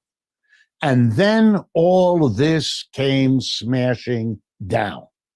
Between 1914 and 1929, which is a mere 15 years, not very long, the Germans suffered 3 crushing destructions of their economy and, above all, of their middle classes and their working classes. Number one, they lost World War I. They had not expected to do that. They were defeated and badly damaged. Number two, in 1921 and 22 and 23, they experienced an inflation. Not the kind of inflation most of you are familiar with, but a kind of inflation that goes into the history books. Let me give you a rough idea. In late 1919, $1 got you 48 Deutschmark. That was the name of their currency. Late 1919. By late 1922, 3 years later, $1 got you 7,400 Deutschmark. And by 1 year later, late 1923, $1 got you, ready? 4,210 billion Deutschmarks. People would get paid at lunchtime each day, run home to their spouse, hand off the money like a relay runner so that the spouse could run to the store and spend the money, because if you didn't, it wouldn't be worth anything by that afternoon, because prices were doubling every half hour in the stores. That's an inflation. And what it meant was that over the previous 70 years, as German families, very frugal, had accumulated savings, those savings were not worth a quarter pound of butter. And that all happened in a few months. Decimation of that. It was in the autumn of 2003, at the apogee of that inflation, that a right-wing military veteran named Adolf Hitler tried to march on the city center in Munich, Bavaria, in what came to be called the Beer Hall Putsch. He had planned to take over the city of Munich in the south of Germany and march up and take over the whole society. He and a kind of rough and ready bunch of mostly young white men. If it sounds familiar, that's the point. He was arrested. He was jailed. He went to jail, let out after 9 or 10 months. Europeans don't put people in jail for long periods of time the way we do. He went on to organize when he realized that this kind of assault on a big building doesn't work real well, gets you in trouble, gets you arrested, gets you jailed. That you have to do this in a different way. You have to mobilize large numbers of people so you have a mass movement. He got out in 1924, and then the third of the crushers hit Germany, the Great Depression of 1929. It was too much. The German working class was wiped out. Half of them went to the left and became very radical left-wingers, socialists, and the new Communist Party got them. And the other half went to the right. They called themselves socialists because to appeal to a German worker, you had to be one or another kind of socialist, but they called themselves National Socialists. the German word national, that's where Nazi comes from, N-A-Z-I, and they became the fascist basis for Hitler.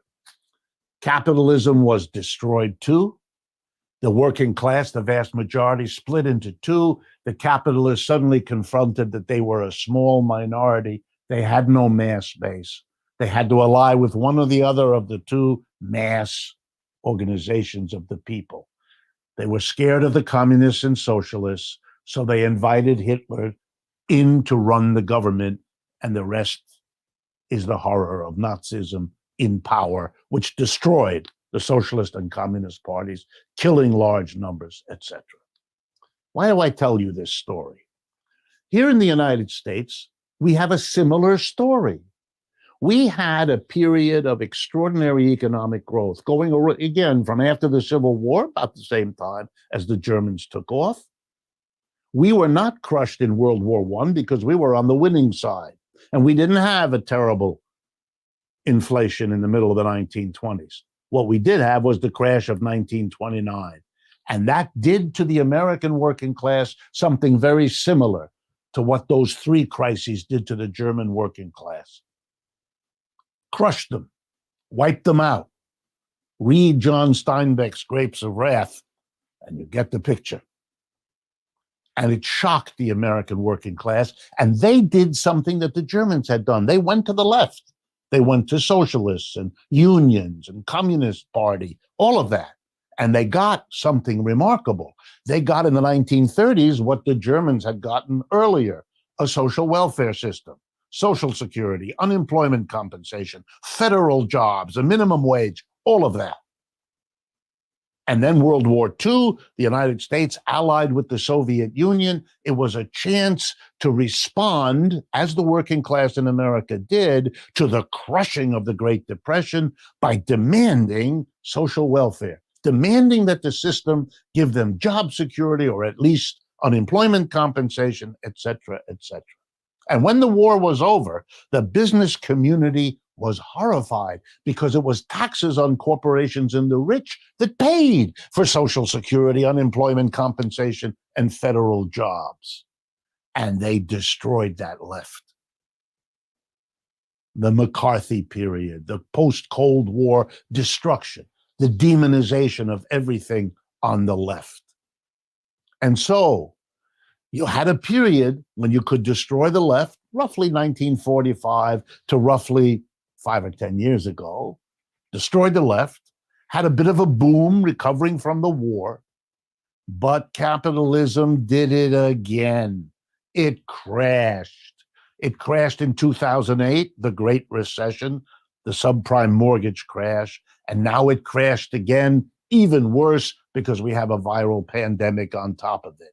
And in a short amount of time, the working class of the United States, whose situation started to decline already in the 1970s and 80s, really took a turn down, shocking large numbers of people. Their standard of living was disappearing. The prospects for their kids were disappearing. The quality of their lives was coming down. The distance between them and the rich was getting further and further away. And since the rich bought the politicians, their sense was that the politicians weren't helping them either. And they were getting angrier and angrier. They might have gone to the left the way they did in the 1930s after the Great Depression hit. But the left had been destroyed. The left had been literally demonized. There was no socialist party to speak of. There was no communist party to speak of. And the unions had been shrinking for 50 years and had no strength and little money left. So where did the angry people, horrified by having been told that theirs was the American dream and then it was disappearing? Theirs was the chance to give their kids what they hadn't had, but they couldn't do it anymore. And no one was helping them. And the politicians were deaf and not listening. By politicians, I mean the establishments of the Republican and Democratic parties. Because in our society, where we don't allow monopoly in any business area, we allow it in politics. Two parties monopolize the whole political scene, and nobody yells that this isn't competitive the way they do about every industry we have. Remarkable. but people felt very alienated. So when along comes a right-wing politician who smells, aha, here's a way for me to shortcut my way to the presidency. Hello, I'm Donald Trump. I'm going to say how angry I am too. I'm going to be Mr. Angry and ask everyone, vote for me, because you know that if you vote for those conventional types, you'll get what they've been giving you, which is a decline of everything you had been led to expect. So they go to the right and they end up storming a building. Of course they do. And then they will be arrested. They are. And then they will be punished. They will be. But what will be learned from that is by all those people watching that, realizing they have to find a different way. But it's a different way to the same objective, some kind of fundamental change that will make America great again. You know what Hitler's slogan was? Return to the German Reich. The German word Reich is the great society. It's making Germany great again. It's exactly the same slogan. It's the same story. Yes, it has its differences. But if there aren't fundamental changes made, we're going to find that the German story is going to try to be repeated here too. It will not go away because the basic conditions that created Mr. Trump haven't gone away. So he may go, but the next one is just waiting in the wings. And unless the Biden government takes big, major changes, which they have indicated no intention of doing, they're going to keep the lid on a system that's going to reproduce what the German history teaches us. I hope you have found this excursion into history interesting. It's a way of looking at the situation from which we can draw valuable lessons. This is Richard Wolff, and I look forward to speaking with you again next week. And if you want more information, like more context on like the lead up to World War I, and like when he mentions how the that the German workers had a thriving movement in the 1870s and 80s and 90s, obviously check out our documentary, Rosa Luxemburg versus Edward Bernstein and the German Revolution, on our History of Socialism documentary series. Excuse me. But that gives a lot of context too.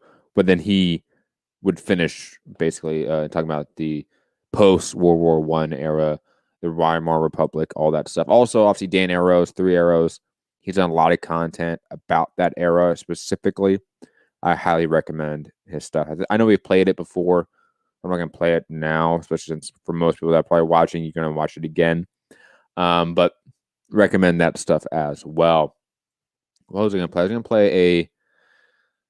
Let's see what I got. I got a PragerU video. What two do I have? Let's see what I got.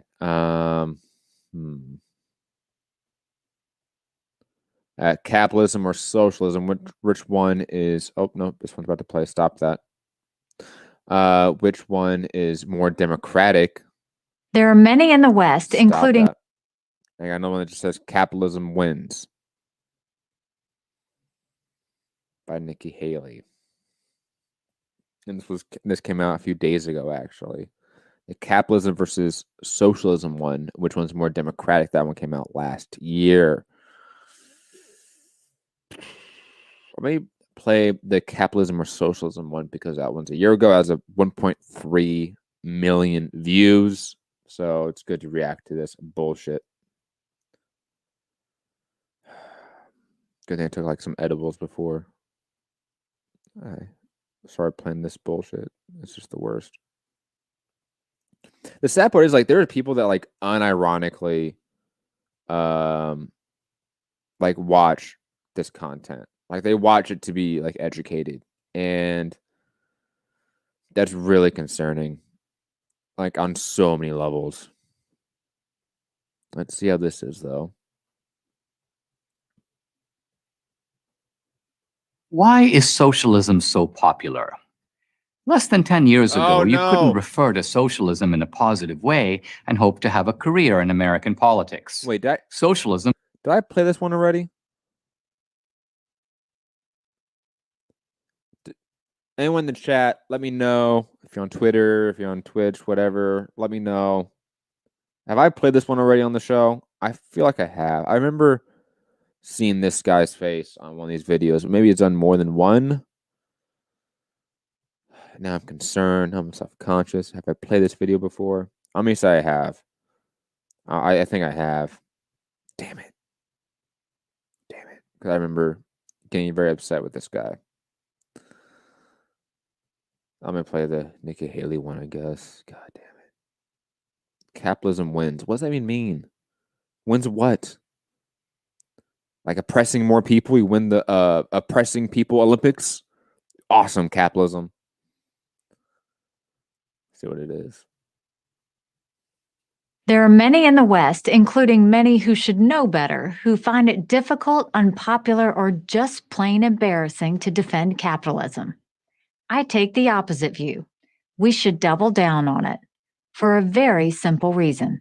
It remains not just the best, but the only chance for the least fortunate in the world to make life better for themselves and their children.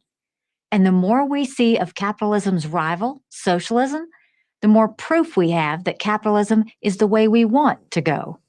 I've seen this over and over.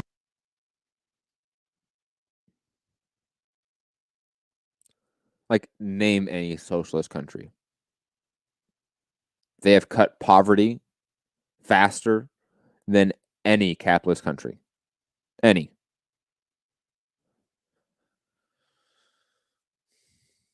The countries that have guaranteed healthcare, guaranteed education, guaranteed housing for everyone, they are fundamentally and empirically better for the lowest classes of people than capitalism is. You want to know why? Go check out any factory from Apple, Amazon, GM, Tesla, wherever in the global south. That's what capitalism does to the lowest of us. Over again, from my own childhood to my time as governor of South Carolina to most recently and most dramatically during my tenure as U.S. ambassador to the United Nations. I grew up in South Carolina as the daughter of Indian immigrants. My mom started a small shop selling clothes and gifts that grew into a successful business. She showed my brothers, my sister, and me what it meant to live the American dream. As my mother's story so vividly illustrates, America is a country where people can find jobs that match their talents and passions. Some Americans take this for granted. The rest of the world envies it. No, they don't. As governor of South Carolina, I marveled at capitalism's power to improve lives. Our pro-free market policies helped bring in more than $20 billion in investment and created jobs in every county of the state.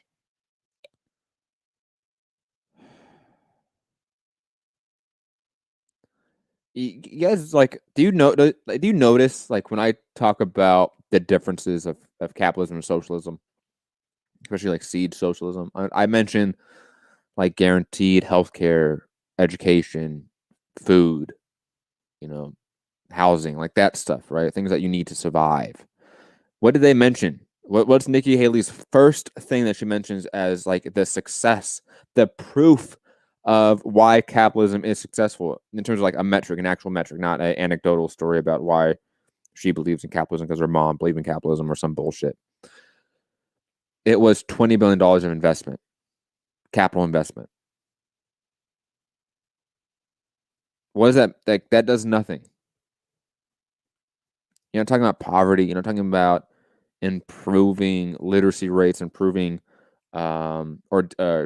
decreasing rates of heart disease. You're not talking about any of that shit.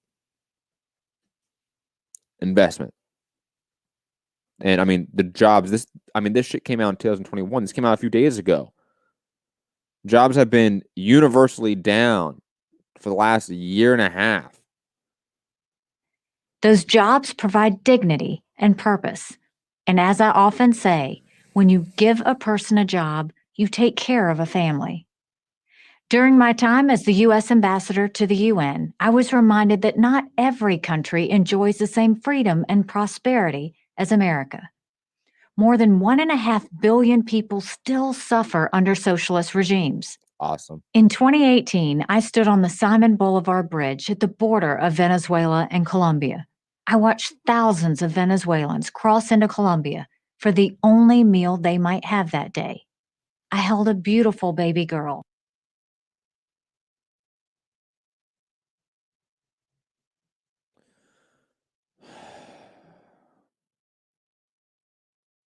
The U.S. government is economically sanctioning and blockading Venezuela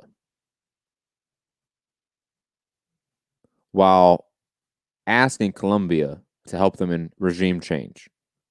That's how we got Juan Guaido and that whole bullshit that failed.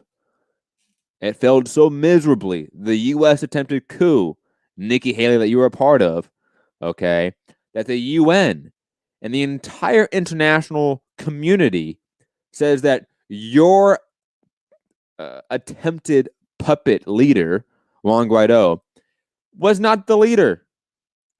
And Nicolas Maduro is the rightful, elected, democratically elected president of Venezuela.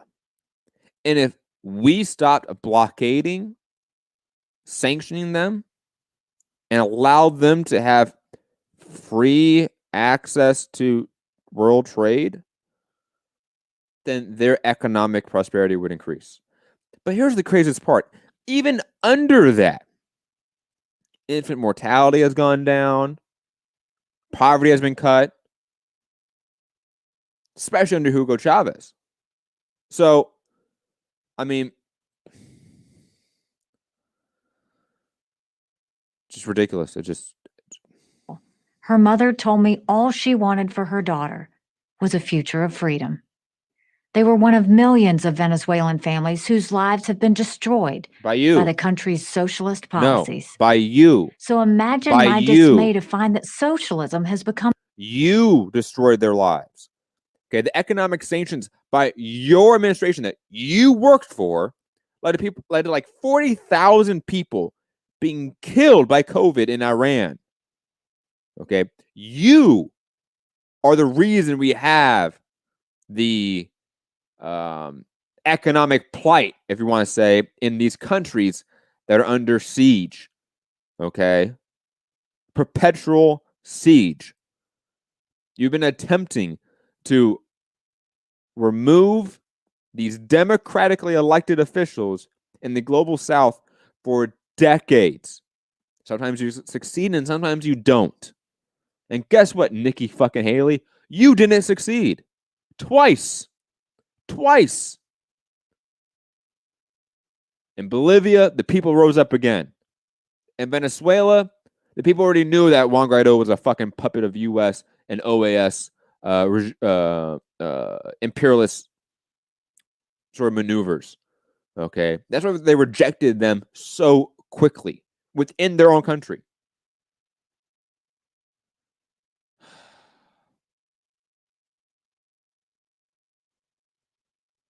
The suffering that's happening in Venezuela or any other country that the U.S. demonizes is directly because of the U.S. Directly because of the U.S. Treasury, World Bank, IMF complex, okay? That's the reality. Add Wall Street in that mix too. So imagine my dismay to find that socialism has become trendy here in America. American socialists claim they seek a more enlightened socialism, like those found in Scandinavian countries. No, we don't. But those countries are not socialist. They aren't socialist, and we do not claim to want that type of socialism. We don't want the Nordic model, which is a neoliberal Frankenstein of the social democracy that existed in the mid-20th century in the Nordic model. No, we don't want that. Not at all. And that isn't socialism. They're capitalist and offer large welfare benefits. They are social democracies. But ironically, to make their system work, they've had to repeatedly slash their corporate tax rates. Denmark has cut its corporate rate by more than half since the 1990s. Other democracies... Since the massive increase of neoliberal globalization. Yes. Including Israel, India, and the UK experimented with. Israel is an apartheid state. India is under a Hindu nationalist regime that has been involved in genocide. And the UK, I mean, has a long fucking track record of genocide, slavery, imperialist wars of aggression, coup attempts. I mean, the list goes on and on and on. These are freedoms, though. With socialism, only to abandon it, and only then did they thrive. The results are in. Socialism, however you want to define it, has failed everywhere it's been tried.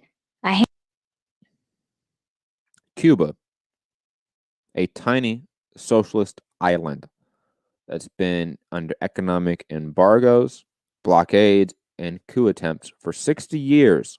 61 years.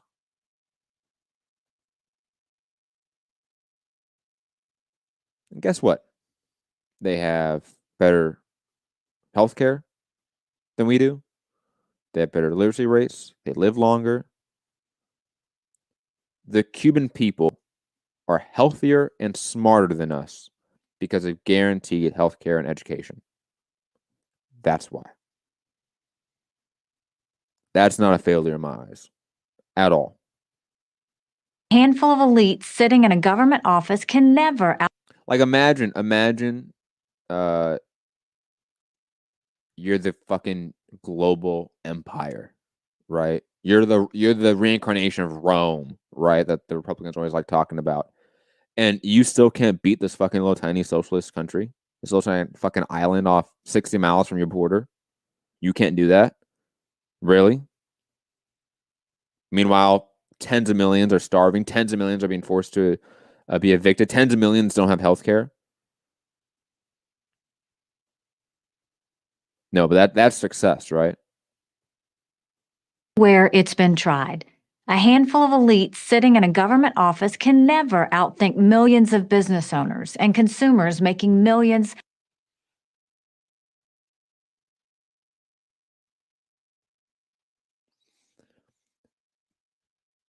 The Marxist-Leninist system, okay, it's not a handful of elites in government. It's not. The very I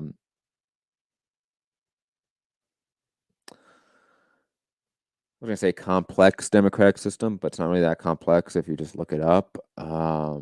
It mirrors a lot of how we function with federalized systems, to be quite honest. So, like,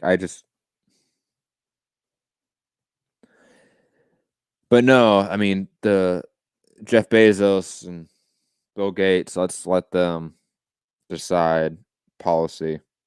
Those aren't elites, though. Those are business owners, and business owners is like you and me, right? Of individual choices every moment of every day. You'd think we'd have gotten the message by now. An entire generation of American adults are too young to remember the suffering socialism caused during the last century. Instead of teaching students to reject our country's history and founding ideals, schools should have a required class on the history and collapse of the Soviet Union. Overthrow of the Soviet Union. Young people at least have the excuse of being miseducated.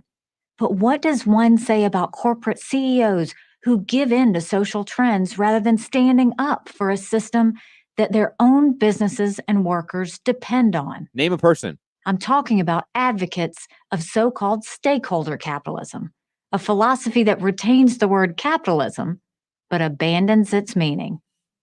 Recently, the chief executives of some of America's largest companies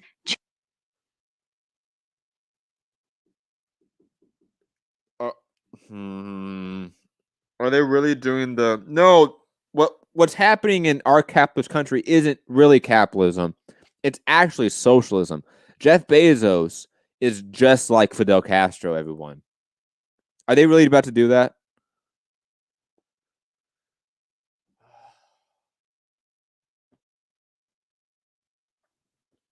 Like, how do I even begin to explain to someone that is that indoctrinated, okay, that they think someone like Jeff Bezos or Bill Gates represents a socialist leader, elected leader. Like, God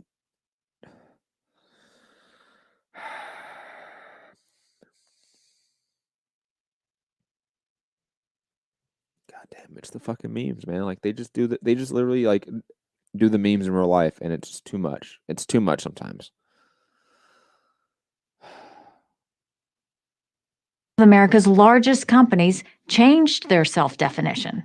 They said companies should focus on customers, workers, and communities. This is just politically correct nonsense. Yes, These CEOs know that's what successful businesses already do. It's what they have to do to survive in our capitalist system. A company that cheats its customers, mistreats its workers, and abuses its community won't be around long. Profits are what keep a business going. Literally any multinational corporation. I mean, name one, and you can look up. Like, if you're listening right now and you're like one of those capitalist fucking bootlickers, like, name a multinational corporation. Okay, like in your head, like name it, and then Google that company's name and labor violations. Like this is not fucking rocket science here. And allow it to thrive. They generate the funds needed for more job creation. You don't need an advanced economics degree to understand this. So why are these CEOs so anxious to embrace this in-name-only capitalism? Probably because they think they need to placate the noisemakers on the socialist. What the hell is stakeholder capitalism? And like, she has yet to define that. You know, they never define their terms. Have you noticed that? The right never defines their terms. It's left. It's almost over. But that's a fool's game. The left is never satisfied. So let's defend what works. And what never works satisfied with is capitalism. Existence. Until the unforeseeable shutdown of the economy as a response to the coronavirus, it was working better than ever.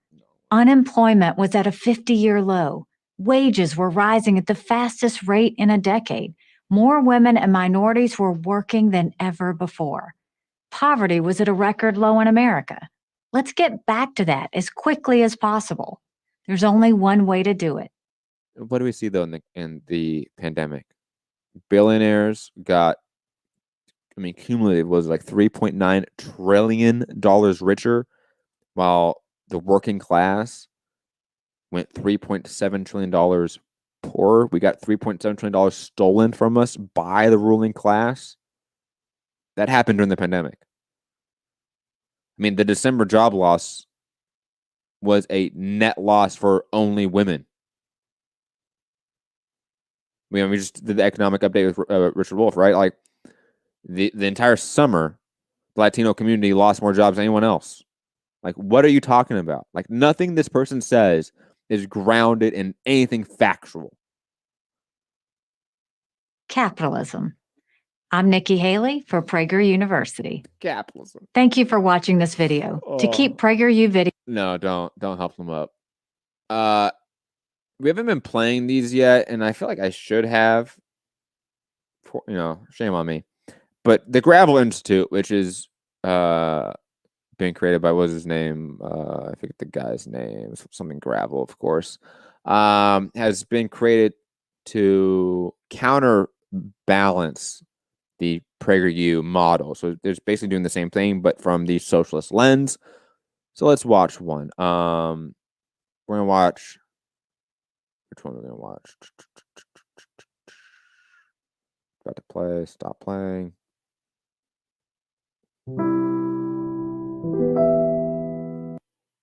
That's lovely. Does capitalism actually reduce poverty? I think that's a lovely clip to play right now. As my screen froze. Hold on. Let me clean up some of this stuff right here really fast. If my computer lets me. Oh my God. I swear to God. Anyway, this is going to be the last clip I play today. and then we're going to head out of here. I'll be back on next week as well. History of Socialism documentary series doesn't come out. I mean, the next episode doesn't come out till sometime in the spring. Sorry, guys. The amount of research I need to do is just astronomical, and I'm in the process of doing it, and it just takes time. But anyways, remember, guys, hit the like button, share the show, subscribe, all that fun stuff. Patreon.com/Trending Now Network. Cash App, Trending Now Network, if you want to support the channel, the podcast, or the documentary series as well. Okay, let's play it now as I cleaned up the clutter. Hopefully it gave us some more operating power as well. But this is, does capitalism actually reduce poverty? And it's with good friend Richard Wolff.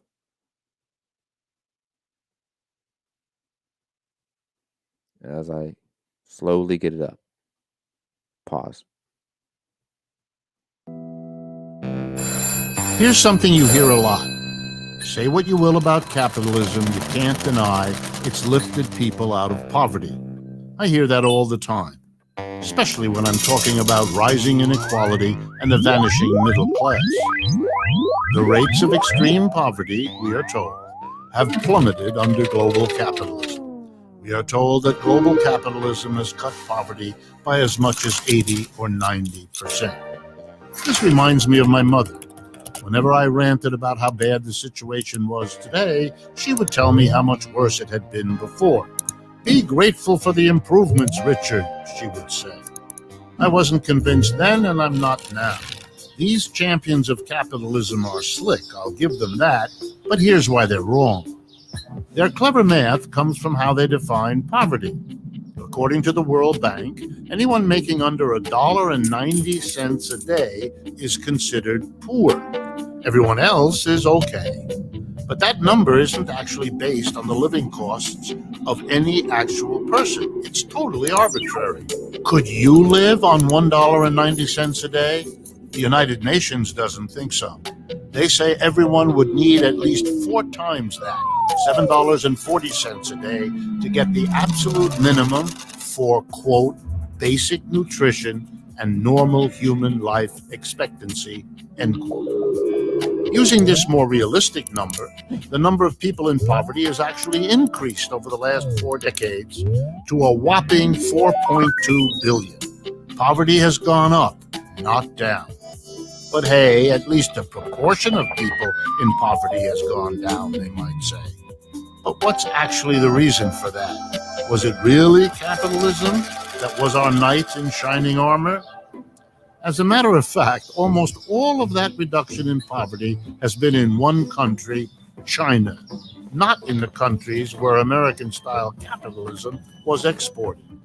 China accomplished this with massive government industrial spending and social programs that it calls socialist. With a few exceptions, the rest of the world has seen very little progress in reducing poverty.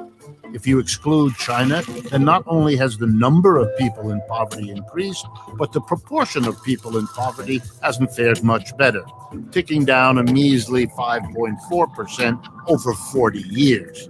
At that rate, experts project it would take more than 200 years to come close to eliminating poverty. And that's only if there are never any recessions and the global economy manages to reach 173 times its current size. That's possible. No one expects either of those things to happen. Already, the crisis caused by the coronavirus pandemic has made years' worth of poverty reduction worthless. 100 million people have fallen right back into extreme poverty. But the problem isn't the viruses. Viruses come and go. The real problem is the system, a system that implodes every 4 to 7 years, pushing more and more people into deep poverty, and which has absolutely no protections for ordinary people when it collapses. Even the defenders of the system have started to admit just how flawed it is.